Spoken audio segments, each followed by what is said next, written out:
Saludos. Hoy voy a hablarles acerca de las prácticas de la iglesia, el modelo bíblico quinta parte. Las oraciones, el cuarto pilar de la iglesia primitiva. Hechos 2:42 afirma, y perseveraban en la doctrina de los apóstoles, en la comunión unos con otros, en el partimiento del pan y en las oraciones. Este versículo no es una lista casual de actividades, es una declaración de los cuatro pilares fundamentales que sostenían a la iglesia recién nacida. El análisis lingüístico. ¿Qué dice el griego? Para entender la profundidad de la frase las oraciones, debemos observar dos detalles clave del lenguaje original que cambian nuestra perspectiva. El sustantivo sobre el verbo. Lucas utiliza el sustantivo plural proseuchais. Si hubiera querido describir solo el acto general de orar, habría usado un verbo. Al usar un sustantivo, el énfasis se desplaza de una acción espontánea hacia una práctica establecida. No era algo que hacían de vez en cuando, sino algo en lo que participaban como institución. El artículo definido. Un detalle crucial es la presencia del artículo las antes de oraciones. Esto sugiere que los discípulos no oraban al azar, sino que participaban en un orden de oración definido y conocido por la comunidad. La coherencia de los cuatro pilares. Lucas presenta estos elementos con una estructura gramatical de igualdad.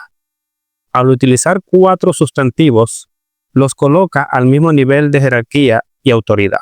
La doctrina, didache, representa la enseñanza apostólica como la base fundamental de la fe. La comunión, koinonía, se refiere al vínculo, la participación mutua y la unidad esencial del cuerpo de creyentes. El partimiento, klasei, simboliza la mesa compartida y la celebración de la cena del Señor. Las oraciones, proseuchais, define la disciplina eclesiástica y la práctica de oración comunitaria organizada.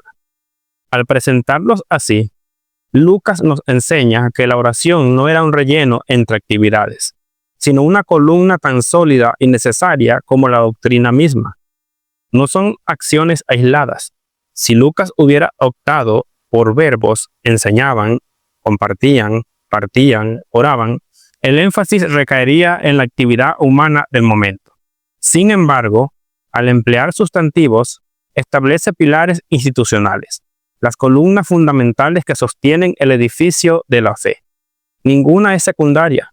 La oración es tan estructural como la doctrina, y la comunión tan vital como el partimiento del pan. Esto destaca el compromiso con una práctica constante y definida, una disciplina colectiva y estructurada. Cuando el libro de los Hechos menciona las oraciones, se refiere a una identidad corporativa. Esto implica dos realidades para la iglesia primitiva. Más que improvisación. Aunque la oración espontánea es bíblica, aquí se resalta la participación en momentos y formas estructuradas. La iglesia no dejó su vida espiritual al azar. Tenía un orden para acercarse a Dios. Tiempos y formas definidos. La comunidad respetaba horarios y servicios específicos. Mantener una organización colectiva era clave para presentarse ante Dios como un solo cuerpo. Cuando el libro de los Hechos menciona que los creyentes perseveraban en las oraciones, en plural, no se refiere simplemente a una devoción privada, sino a una práctica congregacional. El análisis del texto nos revela que la oración era el motor de su vida en común. La coherencia del listado, los cuatro pilares. Notemos los elementos que acompañan a las oraciones en este versículo. Lucas nos da la receta de lo que la iglesia hacía cuando se reunía. La doctrina de los apóstoles, enseñanza impartida al grupo. La comunión, un vínculo que por definición requiere de otros. El partimiento del pan, una comida compartida, la cena del Señor, y las oraciones. Si los tres primeros elementos son colectivos, el cuarto también lo es.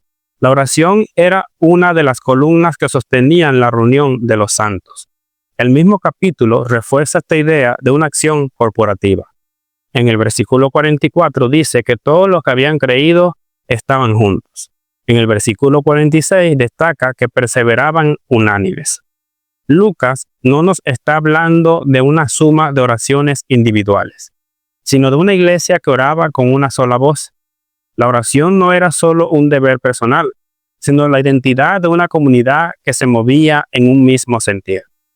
En conclusión, la iglesia del primer siglo, como modelo normativo para el presente, nos enseña que la perseverancia congregacional no se limitaba a la doctrina, la comunión o el partimiento del pan, sino que hallaba su columna vertebral en las oraciones. El uso de servicios establecidos y tiempos definidos por los apóstoles demuestra que la oración corporativa no era un evento espontáneo, sino una institución vital. Por tanto, es imperativo que la iglesia local hoy recupere la oración no solo como un ejercicio privado, sino como un servicio congregacional prioritario, donde todo el cuerpo se une unánime en una sola voz ante Dios. Si buscas una iglesia donde se enseña y se vive fielmente a las Sagradas Escrituras, te invitamos a acompañarnos. Nos reunimos en la siguiente dirección: Urbanización Samantha Razonero 2, Vía El Mácaro, Turmero, Estado Aragua, Venezuela. Para más información, puedes comunicarte con nosotros al 0412-401-2279. Será un gusto recibirte.